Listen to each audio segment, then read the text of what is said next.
noticia. El senador Jaime Guzmán Errázuriz acaba de fallecer luego de sufrir este atentado terrorista en las últimas horas de la tarde de hoy. Yo creo que no basta lamentar.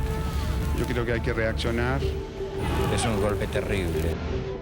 Hay una gran congoja por otro lado del sentimiento que esto no puede significar. Fue muy, muy impresionante ese día 1 de abril, que yo creo que quedó grabado en nuestra memoria, en la memoria histórica también. Yo creo que el país lo estremeció por los 4 costados. ¿Por qué? Eso es lo que me preguntaba, yo me preguntaba. ¿Por qué él? En los diarios, las revistas del Partido Comunista, colocaban a Jaime como en la mira, etc. Estaba muy consciente que lo iban a matar. Lo que cuesta creer, y veo que usted también duda, es que no le importaba. Lo que ellos hicieron fue una genialidad diabólica. Llegar a tiempo con él al hospital. Eso es lo que más quería yo, pero... A nosotros nos cambió la vida totalmente.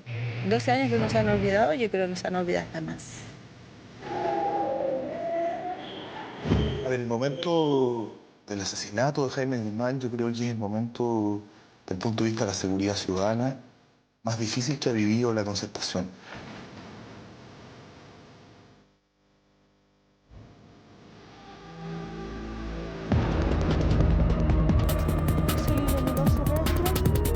Más de 100.000 personas.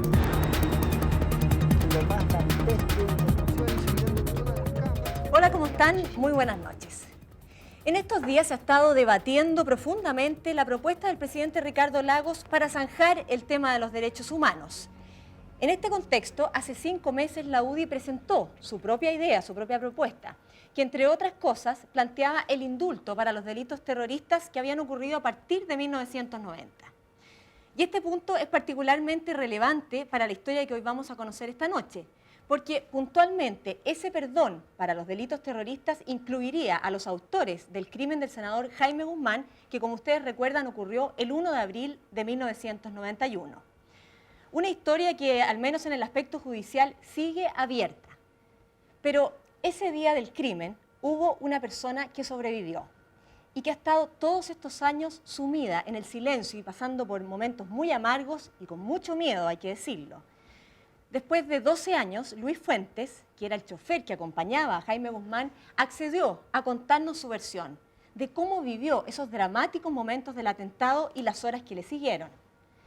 Pero reconstruyendo esta historia nos encontramos con algunos indicios ocurridos en las horas previas al crimen que dan señales de que el senador algo sospechaba, o al menos así lo parece.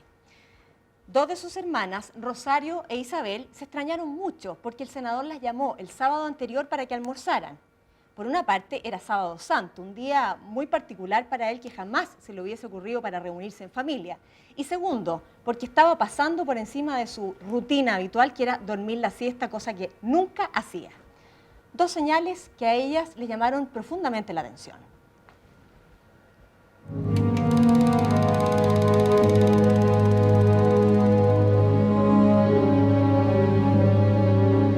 Cuando llegamos al almuerzo, yo te diría que tuvimos la sensación de que en el fondo era un almuerzo de despedida.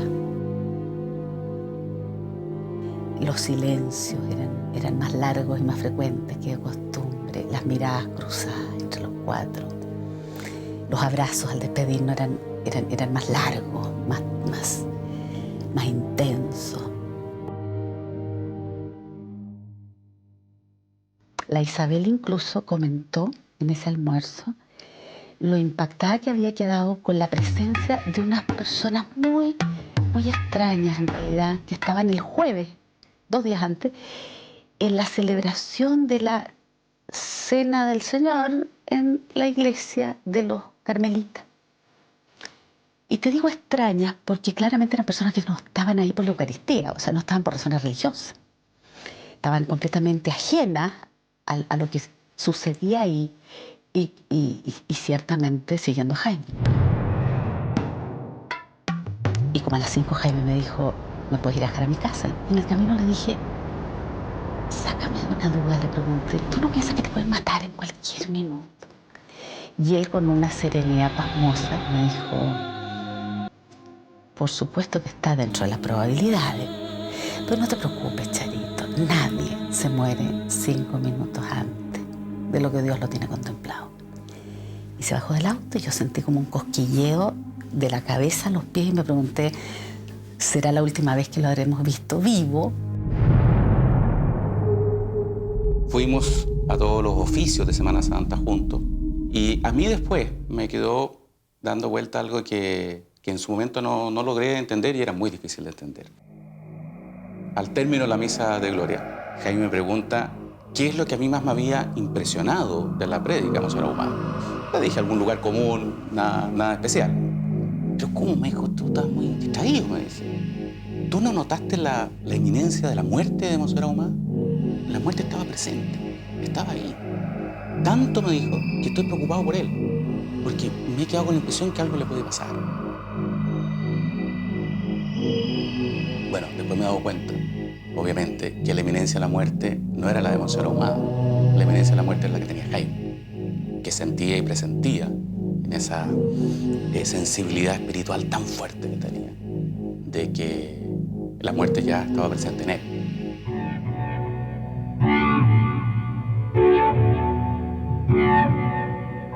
Don Luis, ¿por qué usted se decide a hablar hoy día después de 12 años?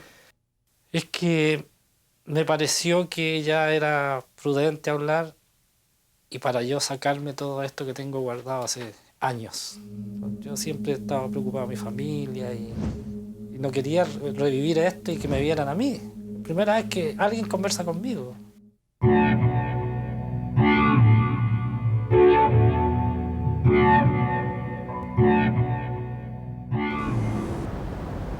Ese día, el lunes en la tarde, se nos daban dos cosas que eran muy importantes para nosotros. Ingresaba Carlos Bombal como militante de la UDI y era un aniversario más de la muerte de Simón Yeve. Entonces Jaime tenía no resuelto el domingo en la noche si iba a alcanzar o no, por efecto de la otra actividad que tenía el lunes, a hacer la clase a las 4:30. Y cuando eso ocurría, que era muy excepcional, teníamos un sistema, como hacíamos las clases juntos, de que él me pedía de que yo lo reemplazara o cuando a mí me pasaba, él me reemplazaba.